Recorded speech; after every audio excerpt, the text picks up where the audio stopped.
আমরা কো-চ্যানেল ইন্টারফারেন্স, আচ্ছা কো-চ্যানেল সেল কি আগে সেটা দেখি।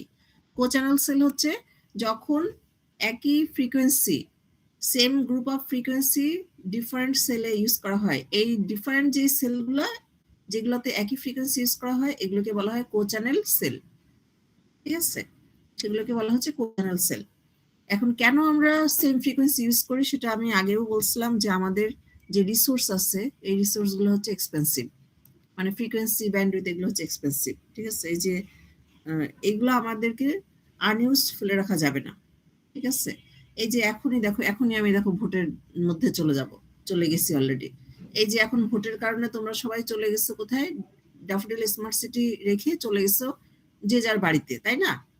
আজকে সকাল থেকে যে কলগুলো তোমার ড্যাফোডিল স্মার্ট সিটিতে বসে হতো, যে কলগুলো আসতো অথবা যে কলগুলো যেত, এই কলগুলো কি ওইখানকার চ্যানেল ইউজ করে হচ্ছে এখন? না ম্যাম, না, হচ্ছে না, কারণ এখন আমরা ওখানে নাই। তাহলে ওই চ্যানেলগুলো এখন কি হচ্ছে, আনইউজড পড়ে আছে, তাই না?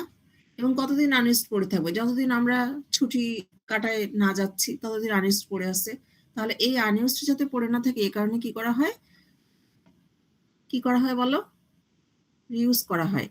রিউজ মানে হচ্ছে পুনরায় ইউজ। রিউজ করার জন্য একটা সার্টেন একটা ডিস্টেন্স মেনটেন করতে হয়, না হলে কি হয়, ইন্টারফারেন্স হয়। সেই সার্টেন ডিস্টেন্স মেনটেন করার যে সূত্র হচ্ছে n is equal to i square plus ij plus j square, তাই না?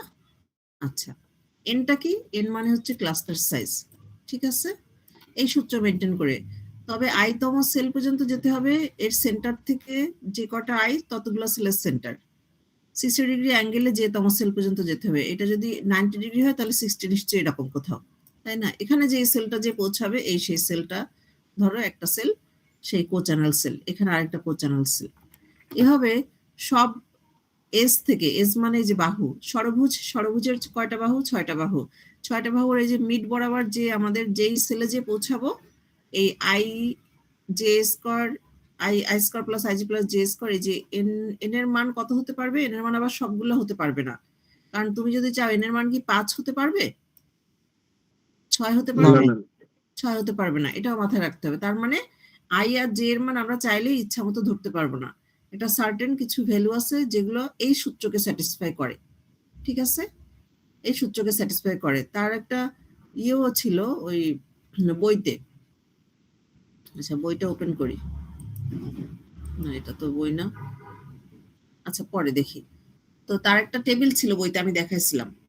এন এর মানের সাথে করসপন্ডিং এন এর মানের সাথে আইজ এর যে মান। আচ্ছা, এখন আমাদের যখন ইন্টারফারিং সেল কাউন্ট করব তখন আমরা দেখব ইন্টারফারেন্স, এই সেলের এখানে একটা ইন্টারফারিং সেল আছে, আবার এখান থেকেও তো আবার এখানে যাবে, তাই না?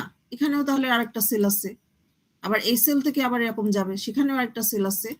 তো ফার্স্ট যে রাউন্ড গুলো, চারিপাশের যে ফার্স্ট যে সার্কেল কভার করবে সেগুলোকে বলা হচ্ছে first tier, first on ST, first tier, T I E R first tier cell, ঠিক আছে?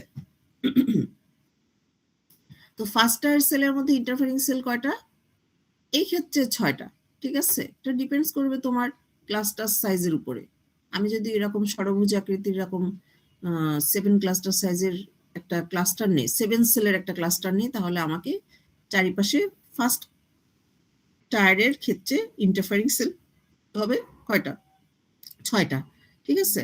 তাহলে এরকম ভাবে এর পরেও যখন পরের ঘুরে আমি যখন আরেকটা সেল মানে কো-চ্যানেল সেল আইডেন্টিফাই করব, এখান থেকে যাব আবার এখান থেকে যাব এরকম ভাবে, তাহলে এখানেও আরেকটা এরকম সার্কেল তৈরি হবে। তো এখানে এই রাউন্ডটাকে বলা হচ্ছে সেকেন্ড টায়ার, ঠিক আছে? এখানে আঁকানো নাই, কিন্তু এরকম ভাবে চলতে থাকবে, ঠিক আছে? তো ফার্স্ট টায়ারের ইন্টারফারিং সেলগুলো থেকে সিগন্যালের যে ইন্টারফারেন্স, সেটা কি আমার এই সেলের জন্য বেশি হবে নাকি সেকেন্ড টায়ারের ইন্টারফারেন্স বেশি হবে, বলো তো? ম্যাম ফার্স্ট ইয়ারটা বেশি হবে। ফার্স্ট টায়ারটা কাছে বেশি হবে, ঠিক আছে? এই যে আমার এখানে আমি কথা বলতেছি, আমার ধরো বাসার পাশের ওই বিল্ডিং এর যে ছাদে কেউ যদি কথা বলে, তাহলে আমার কথাটা তুমি বেশি শুনতে পারবা নাকি আমার বাসা থেকে আরো 5টা বিল্ডিং পরে যে ছাদে যে কথা বলছে তারটা তুমি বেশি শুনতে পাবা? আপনার বাসার পাশে। আমার বাসার পাশেরটা, তার মানে ফার্স্ট টায়ারের যে ইন্টারফারিং সেলগুলো আছে এগুলো থেকে ইন্টারফারেন্সটা কি বেশি আসবে, ঠিক আছে? বোঝা গেছে এটা? Yes ma'am. আচ্ছা, তাহলে ফার্স্ট টায়ারের ইন্টারফারিং সেল বেশি হলো। এবার আসো আমরা ইন্টারফারেন্সটা টোটাল কতটুকু এটা যদি আমরা সূত্র দিয়ে, আমাদের তো এখন মুখে বললাম যে হ্যাঁ ইন্টারফারেন্স বেশি অথবা কম, কিন্তু এক্সাক্ট অ্যামাউন্ট কত হতে পারে সেটার জন্য আমাদের একটা ক্যালকুলেশন করে একটা সূত্র দেওয়া আছে, সেটা আমরা দেখব। ঠিক আছে? আচ্ছা, প্রথমে আসো কোচ্যানেল রিউজ রেশিও। কোচ্যানেল রিউজ রেশিও এই সূত্রটা আমি দেখাইছিলাম, কিউ ইজ গুলো ডি বাই আর অথবা রুট ওভার থ্রাইজেন, অথবা এই যে রুট ওভার থ্রাইজেন। ঠিক আছে? কার ক্ষেত্রে? যদি আমার হেক্সাগোনাল সেল নেই। ঠিক আছে? হেক্সাগোনাল সেল নেই। হেক্সাগোনাল সেল না আমি যদি ট্রায়াঙ্গুলার সেল নিতাম তাহলে কিন্তু এই সূত্র হবে না। ঠিক আছে? ট্রায়াঙ্গুলার সেল নিতাম অথবা অন্য ধরনের সেল নিতাম তাহলে কিন্তু আমার এই সূত্র হবে না। বোঝা গেছে? কিন্তু এখানে আমরা কি নিচ্ছি? Hexagonal sell. হেক্সাগোনাল সেলের ক্ষেত্রে কিউজ গুলো ডি বাই আর। ডিটা কি? ডিটা হচ্ছে এই যে একটা সেলের সেন্টার থেকে আরেকটা সেলের ডিস্টেন্স, মানে কোচ্যানেল সেলের ডিস্টেন্স। ঠিক আছে? কোচ্যানেল সেলের ডিস্টেন্স। আরটা কি? আর হচ্ছে যে কোনো একটা সেলের রেডিয়াস, রেডিয়াস আর। ঠিক আছে? এন মানে তো ক্লাস্টার সাইজ আমরা জানি। ঠিক আছে? এখন যদি আমরা ফ্রিকোয়েন্সি রিউজ রেশিও বের করতে চাই কিউ, তাহলে আইদার এই সূত্র দিয়ে বের করতে পারবো অথবা এই সূত্র দিয়ে বের করতে পারবো। দেখতে হবে আমার কোন প্যারামিটার দেওয়া আছে। যদি ডি বাই আর দেওয়া না থাকে, যদি এমন আছে আই আর জে এর মান দেওয়া আছে, তাহলে কোন সূত্র দিয়ে বের করতে পারবো বলো তো? Cluster size. এই যে ক্লাস্টার সাইজ, এন এর মানটা বের করে নিব আগে, তারপর কিউ এর মান বের করব। ঠিক আছে? আচ্ছা, এই প্যারামিটারটা আমাদের লাগবে। আচ্ছা, এখন আসো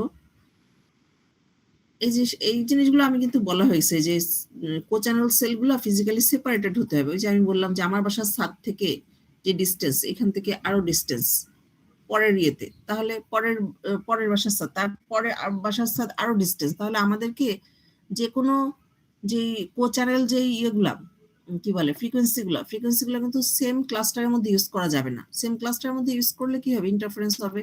ধরো 6টা সেল মিলে একটা ক্লাস্টার,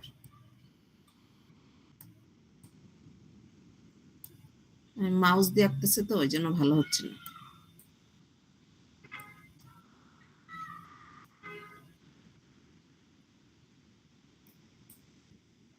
আচ্ছা, এটা একটা ক্লাস্টার হলে এটাকে আমি কি বর্ডার লাইন করবো এরকম চারিপাশে, তাই না? এটা একটা ক্লাস্টার। এখন ধরো এই ক্লাস্টার, এটা হচ্ছে সেল এ, এতে যেই গ্রুপ অফ ফ্রিকোয়েন্সি ইউজ হচ্ছে সেটা কি এই এর চারিপাশে কোনো ইয়েতে ইউজ হবে?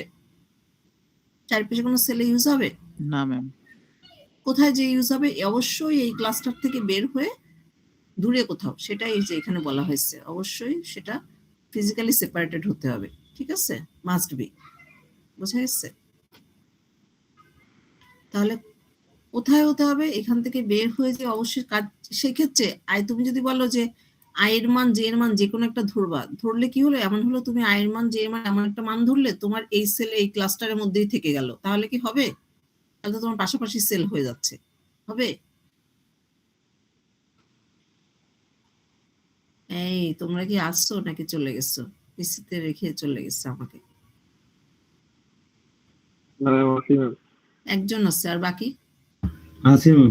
আছি ম্যাম, আছি। জি ম্যাম। তাহলে একটু কথা বলো। আমি যদি এখানে ধরতাম আয়ের মান 1, জে এর মান 1, তাহলে কি হতো? এই এক সেলে যেত, এই এখানে যেত, তাহলে এটা কি পাশাপাশি সেল হয়ে যেত না? জি ম্যাম। জি ম্যাম। আমরা কিন্তু চাইলে আয়ের মান জে এর মান যা ইচ্ছা মতো আমরা ধরতে পারতেছি না। আমাদেরকে ওই জিনিসটা মাথায় রাখতে হবে যেন এটা সেপারেট হয়। মানে কোচ্যানেল সেলগুলা, কোচ্যানেল সেল মানে এই যেই সেলে যেই গ্রুপ অফ সেলে একই ফ্রিকোয়েন্সি ইউজ করা হচ্ছে, এখানে যেই গ্রুপ অফ ফ্রিকোয়েন্সি ইউজ করা হচ্ছে আরেক জায়গায় আমরা ইউজ করবো, কিন্তু সেটা এখান থেকে সেপারেট, অনেক দূরে যে। ঠিক আছে? এইখানে হয়তো ইউজ করব, আবার হয়তো এখানে ইউজ করব, আবার হয়তো এখানে ইউজ করব, কিন্তু কাছে না। ঠিক আছে? অবশ্যই ওই ক্লাস্টারের মধ্যে না, এবং অবশ্যই কাছে না, তার থেকে একটা সেপারেট একটা ডিস্টেন্স বজায় রাখতে হবে। ঠিক আছে? এখন আসো এই যে সিগন্যাল, যখন আমরা একটা ফ্রিকোয়েন্সি, একটা গ্রুপ অফ ফ্রিকোয়েন্সি যখন আবার কিছু দূর সার্টেন ডিসটেন্স পরে যে অন্য একটা সেলে ইউজ করছে, এই কারণে আমাদের একটা কি হয়, কো চ্যানেল ইন্টারফারেন্স হয়। ইন্টারফারেন্স আসলে দুই ধরনের ইন্টারফারেন্স অ্যাড হয়, একটা হচ্ছে কো চ্যানেল ইন্টারফারেন্স, আর একটা হচ্ছে অ্যাডজাসেন্ট চ্যানেল ইন্টারফারেন্স। এখানে মনে হয় আমি যে লিখছি, দেখো একটা কো চ্যানেল ইন্টারফারেন্স, এটা হচ্ছে অ্যাডজাসেন্ট চ্যানেল ইন্টারফারেন্স। তো কো চ্যানেল ইন্টারফারেন্সটা তো বললামই কি জন্য হয়, ওই যে same group of channel different সেলে ইউজ করার জন্য। হ্যাঁ বলো বলো, কিছু বলতে যাচ্ছিলে? আচ্ছা, কো চ্যানেল ইন্টারফারেন্স কি সেটা তো বললাম। কো মানে কি, সেম, একই চ্যানেল ইউজ করার জন্য, যেসব সেলে একই চ্যানেল ইউজ করা হচ্ছে তার জন্য যে ইন্টারফারেন্সটা হচ্ছে সেটা হচ্ছে co channel interference. Adjacent channel interference হচ্ছে, ধরো তোমার এই একটা সেল, এই সেলে আমার ইউজ করা হচ্ছে 1 থেকে 5 মেগাহার্জ, ঠিক আছে। এর পাশের যে সেলটা সেটাতে ইউজ করা হচ্ছে 6 থেকে 10 মেগাহার্জ। এই 5 আর 6 এর মাঝে কাছাকাছি না ফ্রিকোয়েন্সি রেঞ্জ? জি ম্যাম। জি ম্যাম। তো এই কারণে একটা আমাদের কি হয়, ইন্টারফারেন্স তৈরি হয়। মানে ও বুঝে উঠতে পারে না, ধরো ঠিক আছে যে আমি মানে 5 আর 6 অলমোস্ট সিমিলার, হ্যাঁ, অথবা দেখা যাচ্ছে 5.5 থেকে 5.5 এ শেষ হয়েছে, এখানে পরেরটা 5.6 থেকে শুরু হয়েছে। তো দুইটার মাঝে অতটা মানে গ্যাপটা অনেক বেশি না, ফ্রিকোয়েন্সি যে গ্যাপটা, এই কারণে দেখা যাচ্ছে অনেক সময় দুইটার মাঝে একটা ইন্টারফারেন্স তৈরি হয়। এই ইন্টারফারেন্সটা রোধ করার জন্য, অ্যাডজাসেন্ট চ্যানেল ইন্টারফারেন্সটা রোধ করার জন্য কি করা হয়, এই মাঝে একটা ফ্রিকোয়েন্সি সেপারেশন দেওয়া হয়। তার মানে কি করি, ফ্রিকোয়েন্সি সেপারেশনটা কি, সাপোজ এখানে 1 থেকে 5 পর্যন্ত দেওয়া হয়েছে মেগাহার্জ, পরের সেলটাতে 5 থেকে শুরু না করে 8 থেকে 12 পর্যন্ত দেওয়া হলো, মাঝে একটা ফ্রিকোয়েন্সি গ্যাপ রাখা হলো। বোঝা গেছে? তাহলে পাশাপাশি একদম সেম পরপর চ্যানেল অ্যাসাইনমেন্টটা হচ্ছে না, মানে 5 এর পরে 6 যদি হতো তাহলে ওর জন্য কনফিউশন হয়ে যেত, ঠিক আছে। আচ্ছা, এর রেডিও তো দেখছো, যখন এই যে রেডিওর নবগুলোতে আমরা যখন টিউন করতাম, দেখো একটা একই জায়গায় দুই ধরনের সিগন্যাল শোনা যেত, একবার এই চ্যানেলের গান, একবার ওই চ্যানেলের সংবাদ, দেখছো? জি ম্যাম। তুমি শুনতে যাচ্ছ একটা চ্যানেলে, সেটাতে তোমার তুমি একটু দেখো, একটু নব নাড়ালে দেখা যাচ্ছে কি হচ্ছে, ওই চ্যানেলেরও গান শোনা হচ্ছে, এই চ্যানেলেরও সংবাদ, দুইটা মিক্সড আপ হয়ে যাচ্ছে। দুইটা কিন্তু দুই ফ্রিকোয়েন্সিতে তোমার ব্রডকাস্ট হচ্ছে। যখন ব্রডকাস্ট হচ্ছে তখন ওই নাটক চ্যানেল, তখন তোমার কি যে শার্পলি একদম ওই টিউন করে ওই ফ্রিকোয়েন্সিতে নিয়ে যাওয়া লাগছে শোনার জন্য, তাই না? তা এখানে কি করা হচ্ছে, তোমার অ্যাডজাসেন্ট চ্যানেল ইন্টারফারেন্সে এখানে মাঝে একটা ফ্রিকোয়েন্সি সেপারেশন দেওয়া হচ্ছে। ফ্রিকোয়েন্সি সেপারেশন দিলে ওই সুবিধা হচ্ছে তোমার এই ইন্টারফারেন্সটা রিডিউস করা যাচ্ছে। তো একটা হচ্ছে কো চ্যানেল ইন্টারফারেন্স বললাম, একটা হচ্ছে অ্যাডজাসেন্ট চ্যানেল ইন্টারফারেন্স। এখন ইন্টারফারেন্সের অ্যামাউন্টটা কত আসবে সেটা একটা, আমি থিওরিটিক্যাল বললাম, এখন ক্যালকুলেশন করে আমাদের একটা সূত্রের মাধ্যমে আমরা দেখব। সেটা হচ্ছে কি, সেটা হচ্ছে সূত্র এই ডেরিভেশন। সিগন্যাল টু ইন্টারফারেন্সের রেশিওর মান কি বেশি হলে ভালো না কম হলে ভালো, বলো তো? ম্যাম বেশি হলে ভালো। বেশি হলে। বেশি হলে ভালো, দ্যাট মিনস ইন্টারফারেন্স কম, তাই না? এটা তো আমরা জানি। তো সিগন্যাল টু ইন্টারফারেন্সের মান যেহেতু বেশি হলেই ভালো, কাজে আমাদেরকে দেখতে হবে কিভাবে সর্বদা ইন্টারফারেন্সকে কমানো যায়।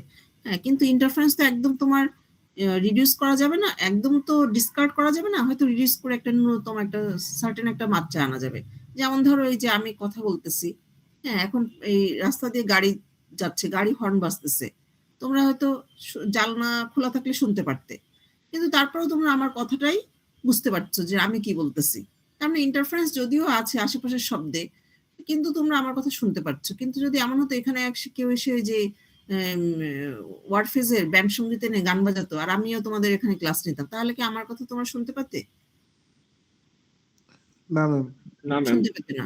তার মানে এখানে কি বেশি হয়ে গেছিল? নয়েজ। ইন্টারফারেন্স বেশি হয়ে গেছে, নয়েজ বেশি হয়ে গেছে, তাই না? তো এই জিনিসটাকে আমাদেরকে একটা মিনিমাম লেভেলে রাখার জন্য আমাদেরকে দেখতে হবে যে প্রথমে প্রতিটা সিস্টেমে, ধরো আমি জানি যে না এই সিস্টেমে সিগন্যাল টু ইন্টারফারেন্স রেশিও এত ডেসিবেল হলে আচ্ছা সিস্টেমটা দিয়ে আমরা কাজ চালাতে পারবো। কিন্তু যদি এমন হয় যে তার সিস্টেমের এই যে সিগন্যাল টু ইন্টারফারেন্স রেশিও এই মাত্রার থেকে বেশি, তাহলে সেক্ষেত্রে আমাদের কি ওই সিস্টেমটা ঠিক মানে আমরা ইউজ করতে পারবো না। সেক্ষেত্রে আমাদেরকে এই সূত্র দিয়ে বের করতে হবে। এই কিছু অঙ্ক আছে, এখানে কিছু ম্যাথ আছে, সেটা আমরা দেখবো পরে। তার জন্য প্রথমে এই সূত্রটা মাথায় রাখতে হবে। এই সূত্রটা কি বলা হয়েছে, সিগন্যাল টু ইন্টারফারেন্স মানে টোটাল যতগুলো ইন্টারফারিং সেল আছে সবগুলা যোগ করতে হবে। এখানে ইন্টারফারিং সেল কয়টা আছে, ফার্স্ট টায়ারের জন্য 6টা, তার মানে টোটাল 6টা সেল থেকে ইন্টারফারেন্স, 6টা সেল থেকে আসলে ইন্টারফারেন্স তোমার মনে হচ্ছে যে এখানে ইন্টারফারেন্স 6টা সেলের একই রকম হবে, আসলে একই রকম হবে না। যদি আমরা এই ছবিটার দিকে একটু দেখি, খেয়াল করো, এই ছবিটাই বুঝাই, দেখো খেয়াল করে, এখানে একটা মোবাইল ফোন আছে, এই যে মোবাইল ফোনটা এই বিটিএস টাওয়ার থেকে কথা বলতে বলতে এই কিনারে চলে গেছে, এই যে কালো, এই হচ্ছে সেই মোবাইল ডিভাইসটা, ঠিক আছে। এখন এই মোবাইল ফোনের কার কার সাথে ইন্টারফারেন্স হচ্ছে, আশেপাশের এই 6টা সেলের সাথে তার ইন্টারফারিং সেল হচ্ছে 6টা, কোচ্যানেল সেল 6টা, তার মানে এই 6টা ইন্টারফারিং সেল, 6টা থেকে কি ইন্টারফারেন্স কি সেম পরিমাণ হবে বলো তো, চিন্তা করে। না ম্যাম, কেন না? কারণ ডিসটেন্স একটু তারতম্য আছে, কারো কাছে কারো ডিসটেন্সে একটু দূরে। তারতম্য আছে, কার ইন্টারফারেন্সটা বেশি হবে বলো তো, কোন সেলের? D1 D1, কারণ D1 এর সে কাছে চলে গেছে। সবার যদি মাঝে থাকতো তাহলে সবার জন্য সে D তম ডিসটেন্স দূরে থাকতো, ঠিক আছে। কিন্তু এখন সে এখানে কি হয়েছে, এই D এর সাথে, D ডিসটেন্সের সাথে মাইনাস হবে কতটুকু ডিসটেন্স বলো তো? B minus R, D minus R, কারণ কি রেডিয়াসটুকু তার বাদ হয়ে সে কিনারে চলে গেছে, তার মানে এটার ক্ষেত্রে D মাইনাস আর। আবার এই সেলের ক্ষেত্রে সে কি হলো, দূরে চলে গেছে না, D প্লাস আর দূরত্বে চলে গেছে না, আরো আর এক্সট্রা অ্যাড হলো না, সেন্টার থেকে জি। চলে গেছে, বুঝে গেছে। কাজে সবগুলো সেলের চারিপাশের সবগুলো সেলের সবগুলো ইন্টারফারিং সেলের ইন্টারফারেন্স কিন্তু সেম হবে না, ডিপেন্ডস করবে মোবাইলটা এই মুহূর্তে কোথায় আছে, বুঝে গেছে। কিন্তু আমরা জি এখন ম্যাম। ধরে নিব, ঠিক আছে, কিন্তু আমরা এখন ধরে নিব যে মোবাইলটা এই মাঝের যে সেলটা আছে ওটার সেন্টারে আছে, মানে বিটিএস এর এখানে আছে, সেক্ষেত্রে সব ডিস্টেন্স সমান, সেক্ষেত্রে সব ডিস্টেন্স ডি, সেটা দিয়ে আমরা একটা সূত্র, আচ্ছা এখানে সেটা দিয়ে আমরা এই সূত্রটাতে কি করব, টোটাল ইন্টারফারেন্স যোগ করব। টোটাল ইন্টারফারেন্স মানে কি 6টা ইন্টারফারেন্স, তাহলে I1 I0 sorry I1 I2 I3 এভাবে করে এই I0 এর মান কত হবে এখানে 6, তাই না, যেহেতু 6টা ইন্টারফারিং সেল, এটা ডিপেন্ডস করবে তোমার আশেপাশে ইন্টারফারিং সেল কয়টা, তাই না। এখানে যত হবে I0 এর মান আমরা তত দিব, এখানে I1 থেকে I0, ঠিক আছে, মানে 1 থেকে I0 যদি 6 হয় তাহলে 6টা ইন্টারফারিং সেল, 7 হয় 7টা ইন্টারফারিং সেল, তাহলে ততগুলো ইন্টারফারেন্স আমাকে যোগ করতে হবে আর সিগন্যাল দিয়ে তারপরে ভাগ করতে হবে, ভাগ করলে আমরা যেটা পাবো সেটা হচ্ছে সিগন্যাল টু ইন্টারফারেন্স রেশিও, বোঝা গেছে। জি ম্যাম। এই যেগুলো আমি বলছি না সেগুলো সব দেখো এই যে লেখা আছে, এগুলো কিন্তু পরীক্ষার খাতায় সুন্দর করে তোমরা লিখবা, এই যে লিখে দেওয়া আছে, ঠিক আছে। এখন আসো, যখন আমরা এই যে ইন্টারফারেন্সের কারণে সিগন্যালের বিভিন্ন ইন্টারফারেন্সের কারণে সিগন্যালের কোয়ালিটি কি একটু খারাপ হয়ে যাবে না, আমি এখন কথা বলছি স্মুথ একদম পূর্ণ জনমানব শূন্য একটা ক্লাসরুমে, তাহলে আমার কথা তুমি যেভাবে শুনতে পাচ্ছো আর চারিপাশে যখন ক্লাসের বাইরে নয়েজ, মানুষজন হাঁটা চলাফেরা করছে কথা বলছে, তাহলে তুমি যখন সিগন্যাল তোমার কাছে যে পৌঁছাবে একই রকম কি সিগন্যালের রিসিভ পাওয়ার একই রকম থাকবে? না ম্যাম। থাকবে না। আবার সিগন্যাল তুমি যখন দূরে চলে যাচ্ছ, বিটিএস থেকে দূরে চলে যাচ্ছ, তোমার ট্রান্সমিটিং এন্টিনা রিসিভিং এন্টিনার থেকে যখন ডিসটেন্স বাড়তেছে, তখন কি তোমার সিগন্যাল একই রকম শোনা যাবে? স্ট্রেংথ একই রকম থাকবে? থাকবে না। স্ট্রেংথের কি হবে? তারতম্য হবে, তাই না। তো স্ট্রেংথের কিভাবে কতটুকু তুমি রিসিভ করবা সেটা রিসিভ ইকুয়েশন হচ্ছে এই যে এটা PR, আর মানে রিসিভ পাওয়ার হচ্ছে এই যে ট্রান্সমিটেড পাওয়ার D/(n)⁻⁻n, এই আকারে -n হচ্ছে এটা পাতলাস এক্সপোনেন্ট, এটা কি যে n হচ্ছে পাতলাস এক্সপোনেন্ট, এটা হচ্ছে তোমার পাথের সাথে তোমার, এটা আবার ডিপেন্ডস করবে যে সেই পাতটা কোন এলাকার পাত, সেটা কি শহর এলাকার পাত না গ্রামের পাত নাকি উপজেলা এলাকার পাত, ঠিক আছে। পাতলাস এক্সপোনেন্ট, আর শহরে দেখা যাচ্ছে অনেক বিল্ডিং আছে, গ্রামের দিকে ওরকম বিল্ডিং নাই, উপজেলার দিকে অল্প বিল্ডিং অল্প গাছপালা, ঠিক আছে। সবকিছু মিলায় দেখা যাচ্ছে এই পাতলাস এক্সপোনেন্ট বিভিন্ন রিজিয়নের জন্য, আরবানের জন্য একরকম, তারপর সাবারবানের জন্য একরকম, ঠিক আছে, রুরালের জন্য একরকম, সেটা আমরা ম্যাথ আমরা দেখলে আসলে করতে পারবো, ঠিক আছে। আর এখানে এটা পিআরটা আমাদেরকে ডেসিবেলে প্রকাশ করতে হবে, তোমরা লগ নিতে হবে 10 লগ, ঠিক আছে, 10 লগ নিতে হবে, ক্যালকুলেশন করতে হবে। তো এই ধরনের যদি ম্যাথ থাকে আমরা করতে পারবা, ঠিক আছে। এবার আসো ওই যে সিগন্যাল টু ইন্টারফারেন্সের যে রেশিওটা বের করব ক্যালকুলেশন করে। এখানে সিগন্যাল টু ইন্টারফারেন্সের রেশিও এই সূত্র হচ্ছে এটা ঠিক আছে, এটা আমাদের মনে রাখতে হবে। টোটাল ইন্টারফারিং সেল I1 থেকে I0, ঠিক আছে। আর হচ্ছে কি সেলের রেডিয়াস, ডি হচ্ছে প্রতিটা কোচ্যানেল সেলের মাঝে যে ডিস্টেন্সটা, ঠিক আছে। এখন আসো, যদি আমরা ধরে নিলাম যে প্রতিটা ইন্টারফারিং সেল সেম ডিস্টেন্সে আছে, ডি প্লাস আর ডি মাইনাস আর না, সবগুলো ডিস্টেন্সে ডি, সেক্ষেত্রে আমরা কি করলাম, সেক্ষেত্রে আমরা সবগুলোকে ডি ডি ডি দিয়ে ধরে নিলাম যে আমাদের এখানে এতগুলো সেল আছে, কোচ্যানেল সেল আছে, ঠিক আছে, বোঝা গেছে। তো কতগুলো আছে, I0 তম আছে। I0 এর মান আমরা জানি না। I0 হচ্ছে সাপোজ সার্টেন একটা অ্যামাউন্ট, হতে পারে 6, হতে পারে 7, যতগুলো ইন্টারফারিং সেল আশেপাশে আছে, ঠিক আছে। তো এটাকে তাহলে আমরা পরের বার কি করলাম, I0 লিখলাম, ঠিক আছে, লেখা যায়। আচ্ছা, এবার উপর নিচে আমরা কি করলাম, ডি দিয়ে ভাগ করলাম, জি ম্যাম যাই। ঠিক আছে, লেখা যায়। তো ডি দিয়ে ভাগ করলাম, ডি দিয়ে ভাগ করলে নিচে ডি ডি কেটে গেল, থাকলো I0। আর উপরে কি হলো, উপরে যে r by d to the power minus n ছিল না, এটাকে আমরা কি এভাবে লিখতে পারি, d by r to the power plus n, লেখা যায় না? জি ম্যাম যাই। লিখলাম, এটাও লিখলাম, ঠিক আছে। এখন এই কিউ ইজ ইকুয়াল টু কি রাখছিলাম ওখানে, ফ্রিকোয়েন্সি রিউজ যে রেশিও, এখানে কি রাখছিলাম, ডি বাই আর বা রুট ওভার থ্রাইজেন, রুট পি এন। তাহলে ওইটাকে আমরা এটা দিয়ে রিপ্লেস করলাম, লেখা যায়।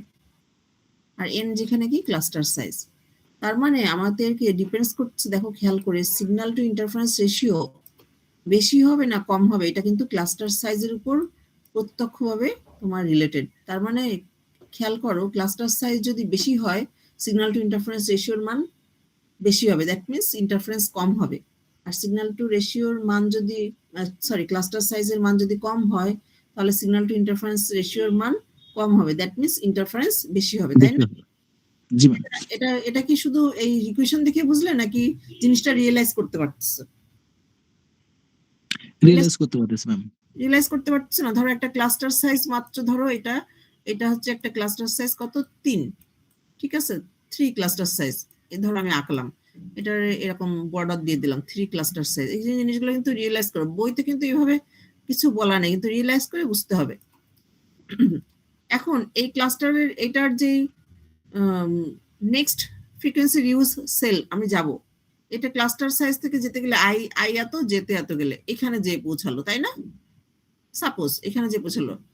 এবার আরেকটা ক্লাস্টার সাইজ ধরো কত, আমি ইয়ে করে আঁকলাম, এত সুন্দর না করে একে, ধরো এটা কত, 7 ক্লাস্টার সাইজ, ঠিক আছে, এই যে বর্ডার দিলাম। এটার আই এত যে কত, এখানে যে তার ফ্রিকোয়েন্সি রিউজ যে কোচ্যানেল সেল, এর ডিস্টেন্স বেশি নাকি এর ডিস্টেন্স বেশি? ম্যাম পরেরটা ডিসটেন্স বেশি, নিচে পরেরটা ডিস্টেন্স যার বেশি। ক্লাস্টার সাইজ বড়।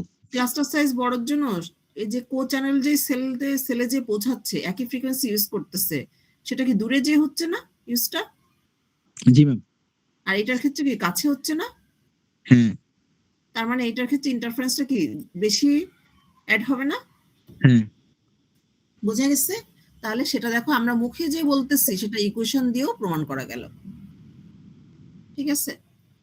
ইকুয়েশন দিয়েও আমরা দেখলাম যে না, আমরা যেটা থিওরিটিক্যাল আমরা বুঝতে পারছি, সেটা ইকুয়েশনের মাধ্যমে সেটা প্রমাণ হলো। তার মানে এটা ঠিক যে ক্লাস্টার সাইজ যদি বড় করা হয়, তাহলে আমাদের ইন্টারফারেন্স কম হবে, that means signal to interference রেশিওর মান বেশি হবে। বোঝা গেছে? Yes ma'am. আর আরেকটা জিনিসের উপর নির্ভর করবে এই path loss exponent. Path loss exponent কি? পাথ লস এক্সপোনেন্ট হচ্ছে তোমার ওই যে বললাম a to the power minus x, এই আকারে তোমার কি হবে, কমবে বাড়বে, কমবে, a টু দি পাওয়ার মানে তো কমবে, তাই না? আচ্ছা, এখন বলা হয়েছে যদি 6টা হয় কোচ্যানেল সেল, ক্লাস্টার সাইজ যদি 6 হয়, সেক্ষেত্রে আমরা ওই I0 কে আমরা 6 লিখতে পারি, ঠিক আছে। তাহলে এইখানে একটা সূত্র পেলাম, এটা যদি আমি ম্যাথে বলে দিই, একটা হেক্সাগোনাল সেলের ক্ষেত্রে ক্লাস্টার সাইজ ধরে নাও 6 আছে, হ্যাঁ, 6টা ইন্টারফারিং সেল আছে, সেক্ষেত্রে সিগন্যাল টু ইন্টারফারেন্স রেশিওর মান অন্যান্য ভ্যালুগুলো দেওয়া থাকলো, সিগন্যাল টু ইন্টারফারেন্স রেশিওর মান বের করো, অথবা সিগন্যাল টু ইন্টারফারেন্স রেশিও দেওয়া আছে, ক্লাস্টার সাইজ বের করো। পারবা না এটা করতে? জি ম্যাম। পারা যাবে। আচ্ছা, এরপরে আসো, এখন আমরা বুঝলাম যে একটা সিস্টেমের সিগন্যাল টু ইন্টারফারেন্স রেশিও এত হলে ভালো, তাহলে কি সিগন্যালের মধ্যে ওই ইন্টারফারেন্স বেশি চলে আসলে সিগন্যাল ভালো কোয়ালিটি ভালো থাকবে না, সিগন্যাল ভালো শোনা যাবে না। তো আমরা ধরে নিলাম যে একটা সিস্টেম আমরা ডিজাইন করতে চাই যেখানে আমাদের ডেজার্ট সিগন্যাল টু ইন্টারফারেন্স কত 15 ডিবি, এবং সেটা হচ্ছে কোন এলাকার জন্য, সেটা হচ্ছে আরবান এবং জনবসতিপূর্ণ এরিয়া, ডেন্স পপুলেটেড আরবান রিজিয়নের জন্য। ঠিক আছে, সেক্ষেত্রে এনএস গুলো কত 4। ঠিক আছে, তাহলে ফ্রিকোয়েন্সি রিউজ ফ্যাক্টর আমাদেরকে বের করতে বলা হলো, এটা কিন্তু একটা ম্যাথে চলে আসছে। তো ফ্রিকোয়েন্সি রিউজ ফ্যাক্টর আমাদের বের করতে গেলে আমাদেরকে কি করব, উল্টা পথে আগাবো, দেখবো যে কোন ক্লাস্টার সাইজ কত নিলে আমার এইটা পাই। ঠিক আছে, তো উল্টা পথে আগাতে গেলে আমার এই ম্যাথটা যে ডান দিক থেকে দেখো, খেয়াল করো, কি ইজগুলো আমরা কি জানি, d by r is equal to কি রুট ওভার 3000। আচ্ছা, এন এর মান আমরা কি ধরলাম, প্রথমে এন এর মান আমরা ধরলাম 4 ধরলে কত হয়, রুট ওভার 12 মানে কত 3.46, তাই না? আচ্ছা, এখন সিগন্যাল টু ইন্টারফারেন্স ধরে নাও যে d by r is equal to এটা। ঠিক আছে, এক্ষেত্রে সিগন্যাল টু ইন্টারফারেন্সের সূত্রটা বসাই, s by i is equal to কি, এই যে একটু আগে লিখলাম, এই যে এটা root over 3000 to the power n, root over 3000 কত আসলো, এই যে এটা। আর ধরে নিছি আমরা এখানে কিন্তু বলা হয়েছে হেক্সাগোনাল সেল। ঠিক আছে, হেক্সাগোনাল সেল, সেক্ষেত্রে এটা কত 6, আর পাথ প্লাস এক্সপোনেন্ট কত 4, এই যে সেই 4 বসালাম। ক্যালকুলেশন করো, 10 log now. Signal to interference সবসময় ডেসিবেলে প্রকাশ করতে হবে, ডেসিবেলে প্রকাশ করতে গেলে 10 লগ নিতে হবে। 10 লগ নাও, নিলে কত হলো 13 কি এই আমাদের যেই রিকোয়ার্ড সেটার সাথে ইয়ে করে, স্যাটিসফাই করে না ম্যাম, কথা বলো একটু, করে না না, ম্যাম, স্যাটিসফাই করে না ম্যাম। স্যাটিসফাই করে না। তার মানে আমরা কি করলাম, ক্লাস্টার সাইজ এবার বাড়ালাম। তার মানে দেখলাম যে আমাদের সিগন্যাল টু ইন্টারফারেন্স রেশিও কম হচ্ছে, তার মানে কি ইন্টারফারেন্স বেশি হচ্ছে। এক্ষেত্রে আমাদের cluster size 4 n is equal two 4 নিলে হবে না, আমাদের ক্লাস্টার সাইজ এবার বাড়াই। ক্লাস্টার সাইজ এবার আমরা করলাম 7 করলাম। তুমি কিন্তু একবারে টপ করে 7 ধরতে পারবে না, তোমাকে আগাতে হবে আস্তে আস্তে। ঠিক আছে, 7 ধরলে ডি বাই আর কত আসে 4.5, এস বাই আই ওই সূত্র বসাও, ক্যালকুলেশন করো 18.66। ঠিক আছে, তার মানে এটা কি 15 15 থেকে বেশি। স্যাটিসফাই করে। এখন ধরো মিনহাজ বাসা থেকে এই ড্যাফোডিল ক্যাম্পাসে আসতে গেলে যাতায়াত ভাড়া লাগে 100 টাকা। ঠিক আছে, এখন মিনহাজের বাবা মিনহাজকে 90 টাকা দিলে ভালো হবে নাকি 110 টাকা দিলে ভালো হবে? 110 টাকা দিলে ভালো হবে। 110 টাকা ভালো হবে না, কারণ 100 টাকা তোমার যাতায়াত ভাড়া লাগে, কোনো কারণে যদি বেশি হয় তোমার কি এটা খারাপ? তোমার একটা খারাপ বলো না, তোমার একটা সিগন্যাল টু ইন্টারফারেন্স রেশিও আমি চাচ্ছি হচ্ছে 15 ডিবি, তো সেখান থেকে 15 এর থেকে কম যদি হয়, কমটা ভালো নাকি 15 থেকে একটু বেশি হলে ভালো? ম্যাম রেশিও বেশি হলে ভালো। বেশি হলে বেশি ভালো। হলে ভালো না? তো তোমার জি। ওর তো রিকোয়ারমেন্টস তো ফুলফিল করছে, তাই না? ওর যে ক্রাইটেরিয়া ওটা তো ফুলফিল করতেছে, কাজে আমরা তাহলে কত নিব, আমরা নিব হচ্ছে n is equal to 7। সেক্ষেত্রে আমাদের বলা হয়েছে frequency reuse factor. Frequency reuse factor কত? ফ্রিকোয়েন্সি রিউজ ফ্যাক্টরের সূত্র হচ্ছে 1/n। 1/n ওই যে প্রথম চ্যাপ্টার 2 তে আমি পড়াইছিলাম, মনে আছে? s is equal to kn, kn মনে আছে? জি ম্যাম, মনে আছে। তাহলে k is equal to 1/n into s। ওই যে বইতে দেখো তুমি, আমি বইটা ওপেন করলাম না। তাহলে এই 1/n টা হচ্ছে ফ্রিকোয়েন্সি রিউজ ফ্যাক্টর। ঠিক আছে, ফ্রিকোয়েন্সি রিউজ ফ্যাক্টর আলাদা, ফ্রিকোয়েন্সি রিউজ রেশিও আলাদা, এটা মাথায় রাখতে হবে। ঠিক আছে, ওকে। এর পরেরটা বলা হয়েছে এটা সাবারবান, তার মানে গ্রাম আর শহরের মাঝামাঝি। সাবারবানের পাতলাস কেমন হবে, পাতলাস এক্সপোনেন্ট 3 হবে। এটাও desired signal to interference ratio কত 15 ডিবি। তাহলে কি করতে হবে, আমাদের ফ্রিকোয়েন্সি রিউজ ফ্যাক্টর বের করতে হবে। সিমিলারলি n is গুলো 7 ধরে একবার করলাম, কত পেলাম, সরি কত পেলাম, এই যে 12 কি 15 থেকে কি ছোট, তার মানে আমরা 7 থেকে 12 এ গেলাম। 12 এ যাওয়ার পর কত পেলাম 15.56, তাই না?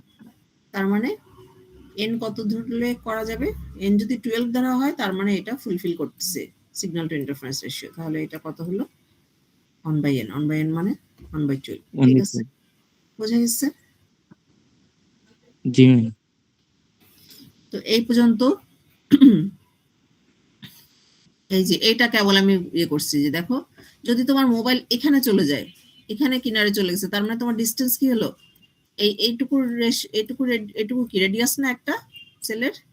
তাহলে একটা রেডিয়াস বাদ হয়ে যাচ্ছে, টোটাল ডিস্টেন্স থেকে জি একটা রেডিয়াস বাদ। আবার এই সেলের ক্ষেত্রে কি হচ্ছে, টোটাল ডিস্টেন্স এই পর্যন্ত ছিল ডি, তার থেকে আবার একটা রেডিয়াস যোগ হলো ডি প্লাস আর। এটার ক্ষেত্রেও তাই, ডি প্লাস আর, এটার ক্ষেত্রে ডি মাইনাস আর, আর এটার ক্ষেত্রে ডি, এটার ক্ষেত্রে ডি, মানে হিসাব করে দেখা গেছে। বুঝা গেছে? তার মানে সবগুলোর ইন্টারফারিং সেল ডিপেন্ডস করবে তোমার মোবাইল এখন কোন লোকেশনে আছে। মোবাইল তুমি এক জায়গায় বসে আছো কথা বলতে বলতে, যদি সেন্টারে থাকো তাহলে একরকম, কথা বলতে বলতে যদি একটু ডাইনামামে যাও তাহলে তোমার ইন্টারফারিং সেল থেকে ইন্টারফারেন্স কম বেশি হবে। এটাই হচ্ছে মানে প্র্যাকটিক্যাল ক্ষেত্রে। এটা আমরা আমরা তো এটা জাস্ট স্ট্যান্ডার্ড একটা ধরে নিয়ে সূত্রটা একটা ক্যালকুলেশন করলাম, ঠিক আছে? এই তারপরে হচ্ছে অ্যাডজাসেন্ট চ্যানেল ইন্টারফারেন্স, এগুলো হচ্ছে কি কি কারণে হতে পারে, কিভাবে এটা মিনিমাইজ করা যেতে পারে, এই টপিকসটাও পড়বা, ঠিক আছে? যে বললাম পাশাপাশি সেল ইয়ের কারণে। এবং এই জিনিসটা কেন হতে পারে বেশি, সাধারণত কি হয়, যখন সাধারণত আমরা দেখবা যে একটা 2000 টাকারও মোবাইল সেট আছে, একটা সেই একই একই সব সফটওয়্যার ইউজ করা যায়, কিন্তু আরেকটা হচ্ছে সেটার দাম 5000 টাকা। আরেকটা সে একই সফটওয়্যার হোয়াটসঅ্যাপ ইউজ করা যায়, মানে সবকিছুই ধরো সেম সিমিলার সব অ্যাপ্লিকেশন ইউজ করা যায়, কিন্তু আরেকটা হচ্ছে 7000 টাকা। এই বিভিন্ন সেটের তারতম্য কি জন্য, এখানে বিভিন্ন ধরনের ফিল্টার, বিভিন্ন ধরনের সার্কিট দেখা যাচ্ছে ডিসকার্ড করা হয়, কয়েকটা স্টেপ দেখা যাচ্ছে বাদ দিলেও সেগুলো চলতেছে, ঠিক আছে, সমস্যা হচ্ছে না। কিন্তু এই যে কি হচ্ছে যে বিভিন্ন সার্কিট বাদ দেওয়ার কারণে কি অন্যান্য যে অন্যান্যগুলো যে সমস্যা হচ্ছে, এই যে অ্যাডজাসেন্ট চ্যানেল ইন্টারফারেন্সটা ওই ধরনের ক্ষেত্রে বেশি হয়, যখন আমরা ফোন সেটের প্রাইস কম হয়, ওখানে ফোন সেটের প্রাইস ডিসকার্ড করার জন্য ওখানে অনেক কম্পোনেন্ট, অনেক ফিল্টার সার্কিট আমরা বাদ দিয়ে দিই, ঠিক আছে, ওগুলো অ্যাভয়েড করি যে ওগুলো ছাড়া চলবে, কিন্তু তাহলে কি হচ্ছে ওই যে পাশের ফ্রিকোয়েন্সি গুলো সে ক্যাপচার করতেছে, ঠিক আছে? তো এই জিনিসগুলো হচ্ছে তোমার অ্যাডজাসেন্ট চ্যানেল ইন্টারফারেন্সের কেন হয়, সেগুলো হচ্ছে যে ফোন সেট, অন্যান্য আদার্স এই যে ফিল্টার ঠিক মতো আমরা না করি, এক্সপেন্সিভ মোবাইল ফোন যখন না হয় তখন এইসব ধরনের ইন্টারফারেন্স গুলো হয়, ঠিক আছে? আচ্ছা, সেল ড্র্যাগিং পড়াইছিলাম না? সেল ড্র্যাগিং সবাইকে তোমাদের 2 সেকশনে পড়ানো হয়ে গেছে না? সেল জি ড্র্যাগিং ম্যাম। কি, যখন হচ্ছে খুব স্লোলি একজন বিটিএস থেকে খুব স্লোলি কথা বলতে বলতে আস্তে আস্তে ধীর গতিতে আস্তে আস্তে কথা বলতে বলতে কিনারে চলে আসতেছে, তখন এর সাথে কি লাইন অফ সাইটে আর সেই তোমার থাকতেছে না বিটিএস এর সাথে। এই সময় যে সিগন্যালের স্ট্রেংথ লস হয়, মানে কমে যায়, এটাকে বলা হচ্ছে সেল ড্র্যাগিং। বিটিএস বুঝতে পারে না যে সে তার থেকে দূরে চলে যাচ্ছে, ঠিক আছে, কারণ সে অনেক স্লো মোশনে যাচ্ছে। আর এই সময় তার যে এর থেকে ওর সিগন্যাল স্ট্রেংথ কমে যায় এবং লাইন অফ সাইটে থাকে না, এই সময়টা এটাকে, এই ঘটনাটাকে বলা হয় সেল ড্র্যাগিং, ঠিক আছে? অ্যাডজেসেন্ট চ্যানেল ইন্টারফারেন্স কিভাবে রিডিউস করতে হয় সেটা হচ্ছে কেয়ারফুল ফিল্টারিং, ওই যে বললাম ফিল্টারিং করতে হবে।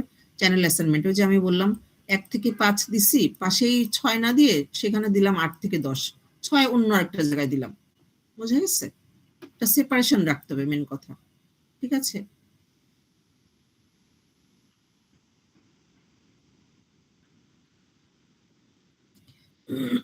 একটা সেপারেশন রাখতে হবে।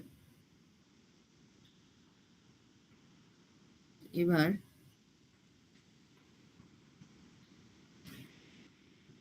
আচ্ছা, সেল ক্যাপাসিটি এইটা আমরা পরে পড়বো, ঠিক আছে? চ্যানেল ক্যাপাসিটি কিভাবে ইনক্রিজ করতে হবে এটা একটু তাও একটু আইডিয়া দিয়ে রাখি। হ্যাঁ, হঠাৎ করে এই যে তোমার ড্যাফোডিল ক্যাম্পাসে, আগে যখন ড্যাফোডিল স্মার্ট সিটিতে ধরো 2020 সাল 21 সালের কথা চিন্তা করো, ওখানে কি এত মানুষ যেত সকালবেলা?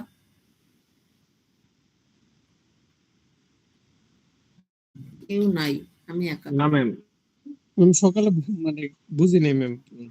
মানে 2020-21 সালের দিকে ড্যাফোডিল স্মার্ট সিটিতে সকালে এখন যত মানুষ যায় তখন কি যেত?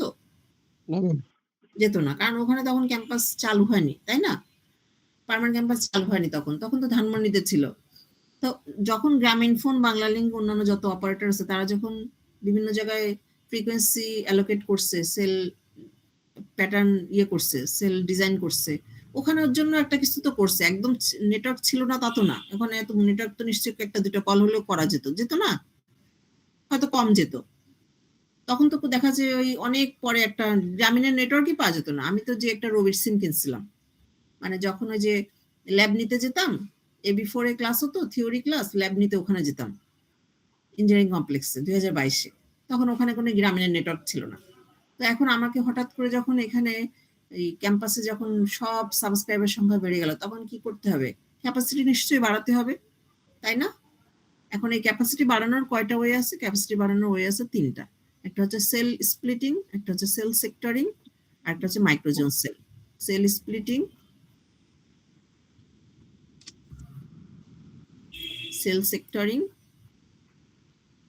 আর একটা হচ্ছে মাইক্রোজোন সেল। এই যে এই তিনটা ওয়েতে আমরা ক্যাপাসিটি ইনক্রিজ করতে পারি।